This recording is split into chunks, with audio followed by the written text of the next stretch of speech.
Hi ಎಲ್ಲರಿಗೂ. ತುಂಬ ಜನ ಕೇಳ್ತಾ ಇದ್ದೀರಾ ಈ ಮ್ಯಾಜಿಕಲ್ ಡ್ರಿಂಕ್ ಯಾವ ಥರ ತಗೊಳ್ಳೋದು ಅಂತ.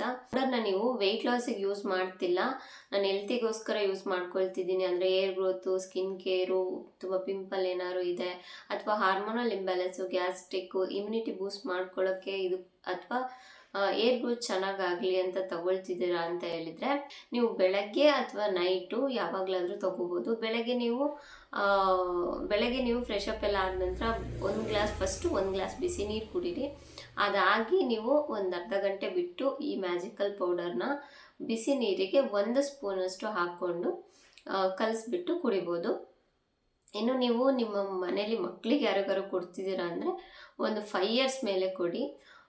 ಅವರಿಗೆ ಒಂದು 1/2 ಸ್ಪೂನಲ್ಲಿ ಜೇನುತುಪ್ಪದಲ್ಲಿ ಕಲಸಿ ಕೊಡಿ.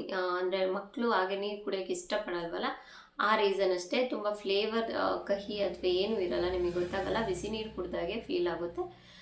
ಮಕ್ಕಳು ತಿನ್ನಲ್ಲ ಅನ್ನೋ ಕಾರಣಕ್ಕೆ ನಾನು ಹೇಳ್ತಿರೋದು. ಅದಕ್ಕೆ ಜಸ್ಟ್ ನೀವೊಂದು ಮಕ್ಕಳಿಗೆ ಅರ್ಧ ಸ್ಪೂನ್ ತೊಗೊಂಡ್ಬಿಟ್ಟು ಅದಕ್ಕೊಂದು ಸ್ವಲ್ಪ ಜೇನುತುಪ್ಪ ಹಾಕಿ ಕಲಿಸ್ಬಿಟ್ಟು ಅವ್ರು ತಿಂದ ನಂತರ ಮತ್ತೆ 1 ಗ್ಲಾಸ್ ಬಿಸಿ ನೀರನ್ನ ಕೊಡಿ. ನೀವು ನೈಟು ಮಲಗೋ ಅರ್ಧ ಗಂಟೆ ಮುಂಚೆ ಬಿಸಿ ನೀರಲ್ಲಿ ಈ ಒಂದು ಪೌಡರ್ನ 1 ಸ್ಪೂನ್ ಹಾಕಿ ಕಲಿಸ್ಬಿಟ್ಟು ಕುಡಿಬೋದು.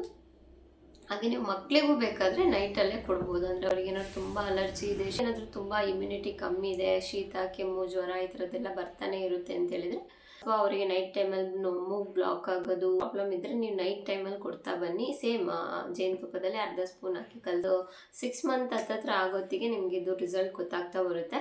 ಸೊ ಇದ್ರ ಜೊತೆಗೇನೆ ನೀವು ಆದಷ್ಟು ಔಟ್ಸೈಡ್ ಫುಡ್ಡುಗಳನ್ನ ಆದಷ್ಟು ಕಡಿಮೆ ಮಾಡಿ. ಅಪರೂಪಕ್ಕೊಂದ್ಸರಿ ತಿಂದರೆ ಏನೂ ಪ್ರಾಬ್ಲಮ್ ಇಲ್ಲ, ಬಟ್ ಡೈಲಿ ಅದೇ ಆಗಬಾರ್ದು ಅಷ್ಟೇ. ಅಪರೂಪಕ್ಕೊಂದ್ಸರಿ ಏನಾದ್ರು ತಿನ್ನಿ, ಪರವಾಗಿಲ್ಲ. ಅಲ್ಲೇ ಮಾಡಿರುವಂಥದ್ದನ್ನ ಕೊಡಿ.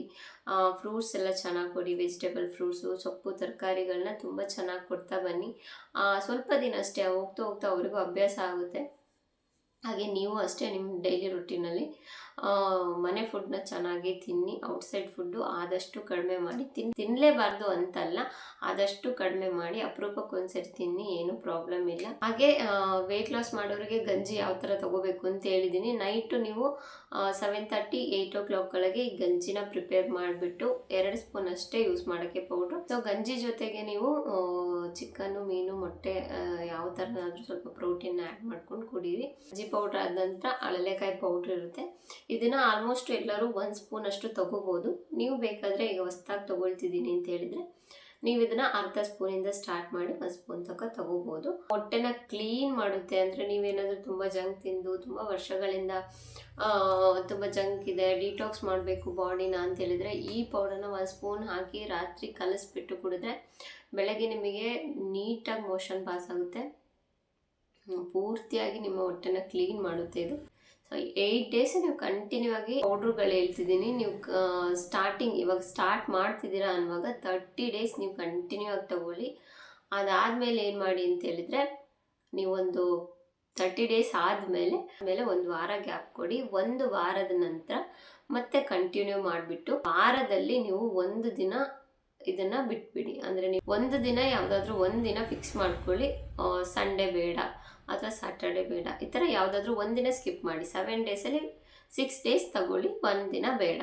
ಆಮೇಲೆ ನೆಕ್ಸ್ಟ್ ಮಾರನೇ ದಿನ ಸ್ಟಾರ್ಟ್ ಮಾಡಿ. ಪೌಡರ್ನ ಯಾವ ಥರ ತೊಗೊಳ್ಳೋದು ಎಲ್ಲ ಹೇಳಿದ್ದೀನಿ. ಇನ್ನೂ ಏನಾದರೂ ಡೌಟ್ ಇದ್ದರೆ ನಿಮಗೆ ಕಮೆಂಟ್ ಮಾಡಿ, ಕ್ಲಿಯರ್ ಮಾಡ್ತೀನಿ. ಯಾರಿಗೆ ಪೌಡ್ರು ಅವಶ್ಯಕತೆ ಇದೆಯೋ ನೀವೊಂದು ವಾಟ್ಸಪ್ಪಿಗೆ ಮೆಸೇಜ್ ಹಾಕಿ, ಸೊ ಪೌಡರ್ನ ಕಳಿಸ್ಕೊಡ್ತೀನಿ. Thank you so much video ನೋಡಿದ್ದಕ್ಕೆ. ಬಾಯ್.